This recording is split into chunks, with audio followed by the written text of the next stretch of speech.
Good morning and welcome to the weather briefing for Bloody Mary. This is the last one. It's this afternoon, obviously. So, look at the synoptic chart. This is, well, from this morning's model run, so you can see that the spread is really close, which you'd hope because they're kind of not giving it much of a chance to move from 6 o'clock this morning, bearing in mind it's midday, so the spread here is basically as close as you're ever going to find between all of the different models, and that's great. So if you haven't been following it, we had this big low come through. That was the storm that went through the past couple of days. That's now leaving. We've got a little high up here, sorry, a little low that kind of tracks all the way up here like that. Got the high up here, and depending on who you believe, the high center is somewhere over there or up there. But that's quite spread out, as is this low here. So I'm quite surprised that they've all kind of decided that that's where these points are. And then you've got the Azores high here, which is reasonably stable. And basically this is the setup that we've been expecting.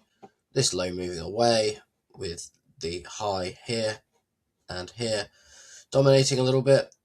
This bad boy is getting squeezed out up to the northwest, and then that kind of leaves an area with very little going on in UK. As you can see, the isobars are spread out. I do a gradation of 4 millibar instead of the standard 2 on these, just because it gets quite cluttered and you're kind of generating them like that.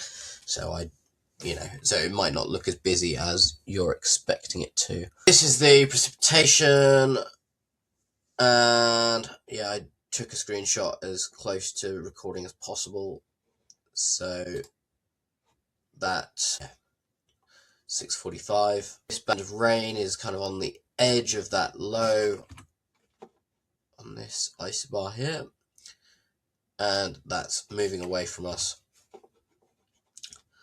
And yeah, there's a little bit of a trough forming here, but it's actually quite a lot weaker than we were expecting it to be. That's great because it means that we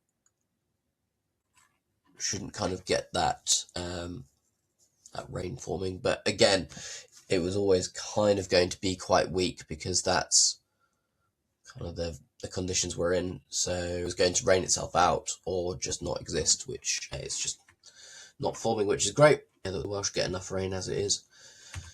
So looking at these, so we've got the vertical profile here, very similar to the one I showed you yesterday. We've got some really low cloud. So for those of you who don't know this, the red is the temperature and green is the bulb temperature. So like it's a pretty good indicator of humidity. So the closer these are, the more moisture there is at that height, because that means that humidity is higher. That's a really good indicator of kind of cloud height. So here you can see, so 1,000 is pretty much surface. You'll see that it's going down to there. And you can see that we've got a bit of low cloud, and then there's nothing above it. And it's actually really quite dry aloft, which is a good indicator that we are in a reasonably kind of stable setup with very little cloud. You can see here the wind shear aloft is as expected, a little bit of wobbling about, but that's mostly because we haven't got much wind. Windier is the kind of more consistent this would be potentially. And yeah, there's very little kind of going on in the atmosphere, which is wonderful. Makes life very simple. The wind speed shear again, so all of these forecasts are at 10 meters. I reckon at Queen Mary, I haven't looked, I probably should. I would think it's probably about 50 meters in the air.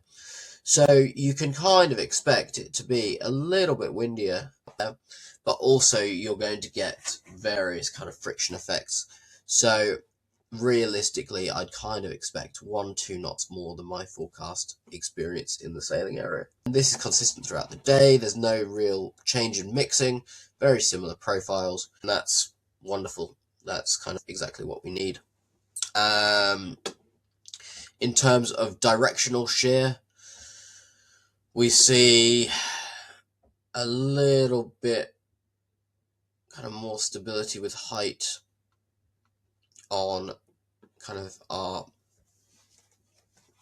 midday and 3 o'clock forecast, whereas it's kind of directionally a little bit less stable in the morning and evening, and that's primarily due to kind of the sun stabilizing everything a little bit. Again, I mean, it's 2 degrees instead of kind of 3 or 4. And yeah, in our dinghies, we're not really going to be experiencing that very much.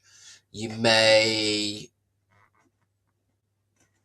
No, what you will see is a lot of shifts coming over the top of the wall, and as the water's quite low, obviously makes the gusts a little bit more important. The sailing club put out a notice a couple of days ago saying that the water levels were low, and so yeah, that's going to make more of a difference than any of this I would expect. So yeah, to the fun stuff. I have actually pumped up the numbers from yesterday, which you will be very happy about. Us in the slower boats, less so. We're still seeing this general trend. So kind of starting the day 8-9 knots, and then by the time we kind of get to race time, we're kind of seeing kind of 7, 6, and kind of maybe decreasing a little bit further. But yeah, that general trend is there. Oh, apologies. Some of the models have this big right-hand shift, and what that's driven by is a kind of decrease in the clouds, and so you get a slightly different kind of weather pattern, and then it stabilizes. So this shift doesn't exist in some of the models, so it would stay reasonably stable at 3:30, or if the clouds start decreasing, potentially 20-degree right-hand shift just before the start, which then stabilizes out left. We'll see.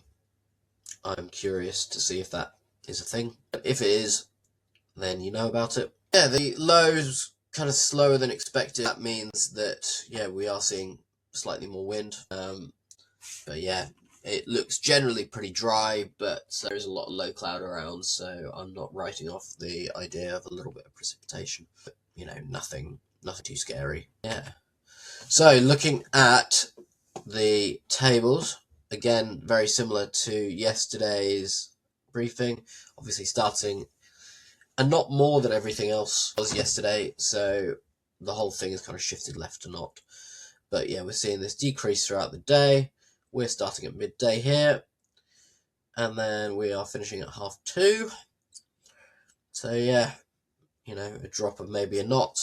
But it's really important to understand that we're going to get more local variations because of that, because of the side of the reservoir rather than actual kind of synoptic change. So where you are on the lake will make more difference than this kind of wind drop. Again, so 12 o'clock, we've got reasonably straight wind direction, and then going left. Don't know why this hasn't got the wind shift we talked about. But yeah, no, I have been Steve, and my company's called Orcamet. You can find me on my email, my Instagram. If you give me a follow, then you'll find out about more of these videos, or just message me on WhatsApp if you're that way inclined. That would be great. I'll see you all later, and have a great Bloody Mary.